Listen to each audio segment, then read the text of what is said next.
Welcome back to Hey Kentucky. Recently we've been telling you about the water crisis in Martin County, where decades of problems have ended with a health and financial disaster that we visited last week. Tonight we take an extended look at the problem, the players involved, and what needs to be done.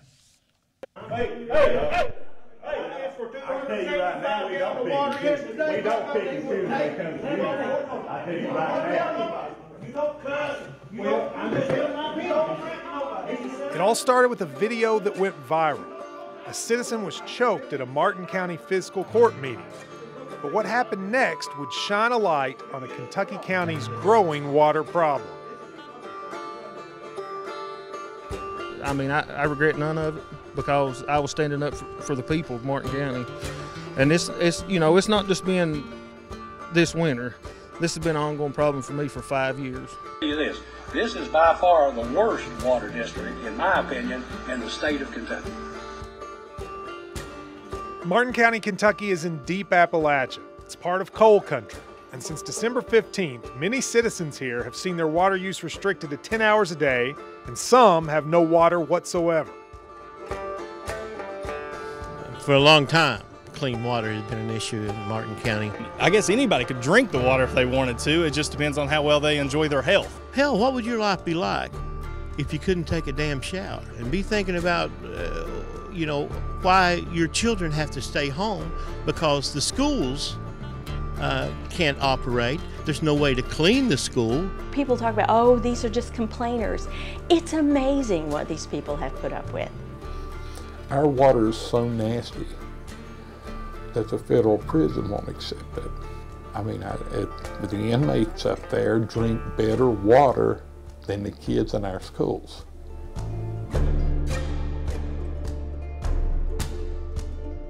Citizens here believe this is far from a new development. For them, this story began with a natural disaster 17 years ago. This goes way past our local leaders. We should have had help with this a long time ago because back in 2000, we had a major environmental disaster here. A coal company allowed 306 million gallons of toxic sludge to go into our water supply. It's boiling to a head now because it has gotten to the point where this water plant is so dilapidated that they can't even fix it. In the last 20 years, many citizens believe that not nearly enough money was spent on actually keeping up the infrastructure of the water district. And with the decline in coal severance money has no longer been coming into the area, causing a budget crisis in Martin County. Now that coal severance money is not flowing in, then they can't even fix the materials that they have on site. Well, this morning I had a story in the paper of a lady who'd been without water. She has a father, a disabled coal miner who has a catheter that has to be changed 4 times a day. She helps care for her father. She heats up 2-gallon jugs of water on the stove, puts him in a little stand-up shower, wets his head, shampoos his head, takes a wash rag and clean, and then pours water over him. That's a month doing that. Iron is the very place in 1964 where LBJ declared a war on poverty. Here we are 54 years later and we don't have clean water. I mean, that's just inconceivable. Well, you just ain't got none. Then when you watch when it first turned on, you'll probably have some right now. It will give it time. You might get then it might start running for just a little bit. See, I mean, what do you do like when you have to take a shower or like well, I right now I'm filthy. I take enough. When I get me.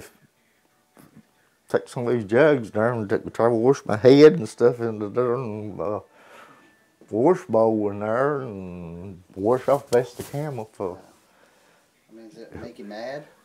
Yeah, sometimes I don't even. I mean, I give up on them. I don't like to cuss or nothing, but Throughout eastern Kentucky, you have these water systems that just go out into the mountains, up and over mountain, and in very difficult terrain, and are hard to maintain.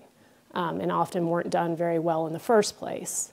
And then sort of add to that, since that time, in many areas, drinking water has just not been maintained as a priority. Regardless of, if someone drops in with all the funding to build a new system tomorrow, the people do not trust the leaders in this county. While in Martin County, we reached out to various public officials, including the County Judge Executive's office and the Water District.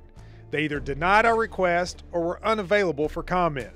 But we did, however, encounter one water administrator. Well, good, Manager Jones, but I'm not supposed to talk to you guys. What, will you talk to us? No, can't. I'm serious. But I mean, you're a public official. I'm no official. Well, you're head of the water board, right? No. You're not head of the water board? No, I'm a paper pusher. But you are head of the water board. No, I'm not. You're not on the board? No. Okay. Well, what's your name? I'm sorry, maybe we had the wrong person. You did. What's your name? John Mills. The man we encountered was not John Mills, as he said. He's the director of operations. It was actually Joe Hammond, business manager for the Water District and John Mills' supervisor. Why he decided to tell us a different name, we do not know. But we did, however, talk to Jimmy Don Kerr. Kerr is one of 4 new members of the Water Board since late 2017 who has come on to try to fix the situation. When we think about it, like when we sit and we really think about it, maybe it took us 20, 30 years to get in this shape. It may take us 10 years to get out of it. The water rate increase was hard because you knew the impact that it was going to have on people here. I mean, we're like the 56th fourth county in the United States.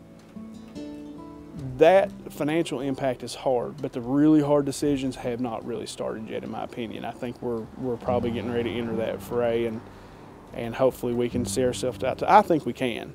Through relief efforts of Kentucky Sports Radio, who raise a substantial amount of money with a broadcast there, God's Pantry, and Feeding America, water has begun making its way to Martin County as part of donations.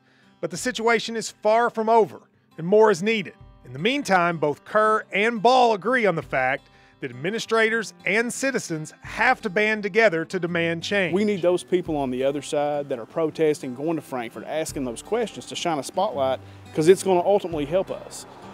What we've got to try to do on our side of the table, as far as going after grant money, going after funding, going after all those things, if they apply enough pressure, maybe we can get some of that maybe we wouldn't have. Do I see change coming? The change can only come if we make enough noise. And I believe that we are, but I just hope it's sustained. At the end of the day,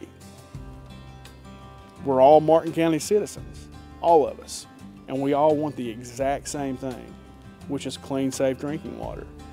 While some still are without water, the situation has stabilized in the last week. But a freeze or bad situation, and the citizens of Martin County will be back where they are now, without water and in need of desperate help.